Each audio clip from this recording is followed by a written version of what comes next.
Get ready. 5 seconds. 3 seconds. Start. Now, sir, honorable members will recall that the bill was introduced in the House of the People on the 2nd September 1953. It has had a long history, and in one form or another, it has been before the public since the end of 1949.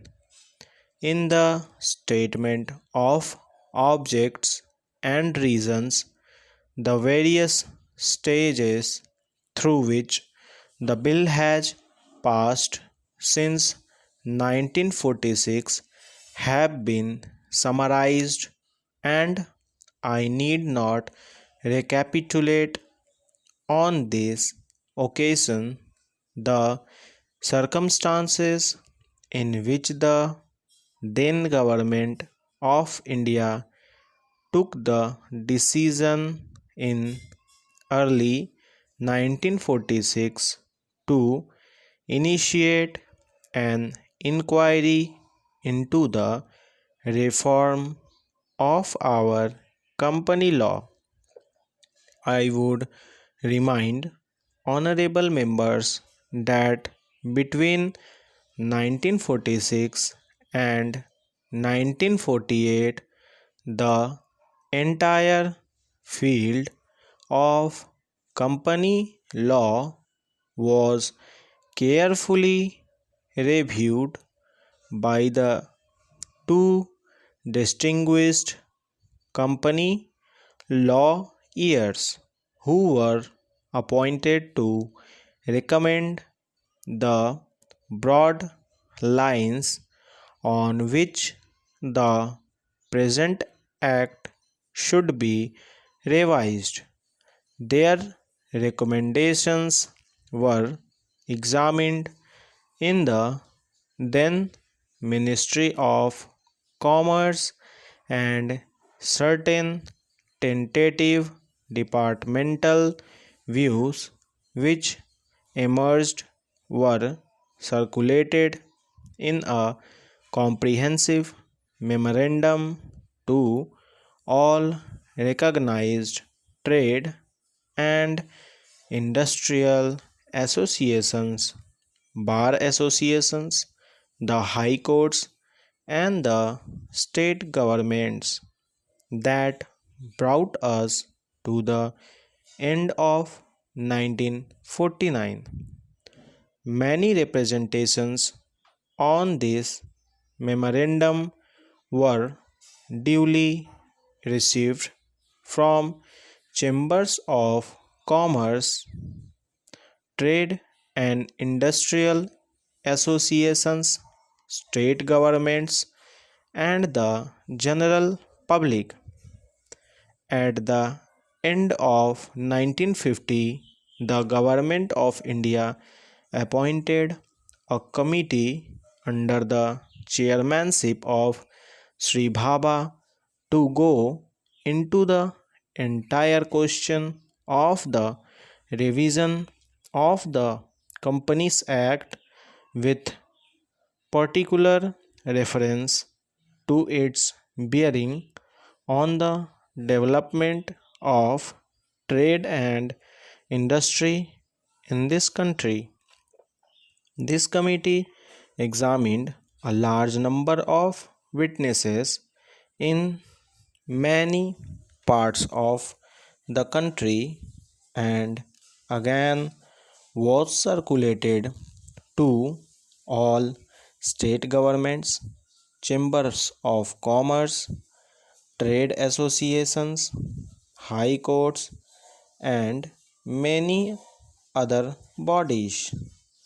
At the same time, a special officer was appointed in the Department of the Economic Affairs, Ministry of Finance, to examine the report in the light of the views received from the interested public and to submit proposals to government for the revision of the present act.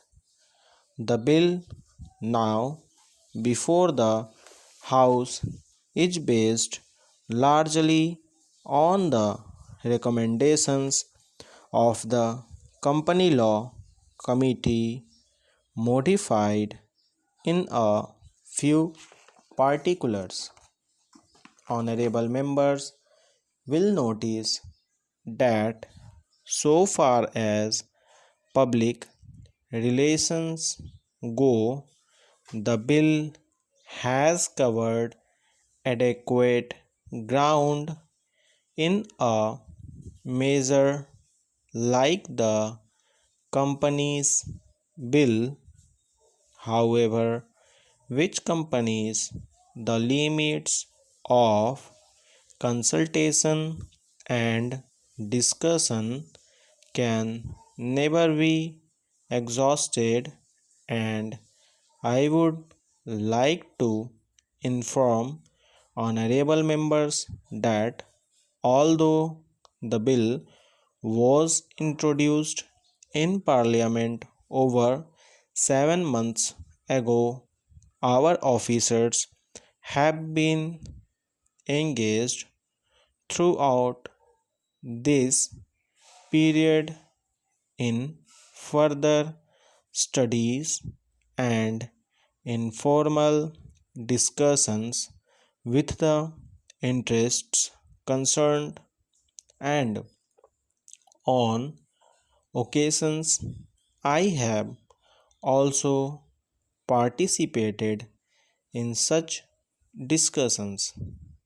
I have also given some further thought to some of the issues arising out of the bill, and I propose at the appropriate stage to bring before the select committee any changes in the provisions of the bill which seems to me to be worthy of consideration in the light of this further examination. No honorable members will have noticed that the bill contains 6 clauses and 12 schedules. I think it is probably one of the longest legislative measures in recent legislative history, but its size might be regarded as misleading unless I make a few comments. The bill is both one most remember a consolidating and amending measure as mentioned in the statement of objects and reasons. This is the first opportunity which has occurred since 1923 for the consolidation of the Companies Act. Advantage has been taken of this opportunity to redraft several long and complicated sections in the present Act which have been split up into a large number of clauses. This is the largest single factor accountable for the increase in the number of clauses in the bill. New clauses embodying substantial changes in the present law would hardly constitute more than a small fraction of the bill.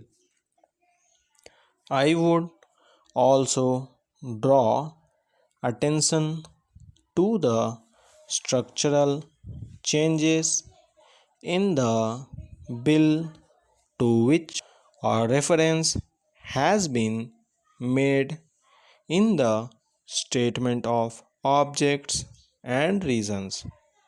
The red draft of the bill and the rearrangement of the existing chapters in the Companies Act in a more logical order have, I think, resulted in a noticeable improvement in the form of the bill, and I hope will facilitate better understanding and appreciation of the scheme. I wish that the act which came into effect long ago was implemented properly. I know that the minister here is very earnest in implementing it, but unfortunately, his colleagues at the state level are disappointing him.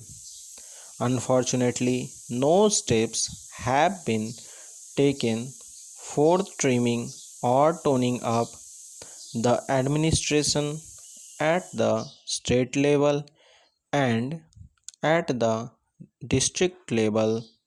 They have to be taken immediately. Stop writing.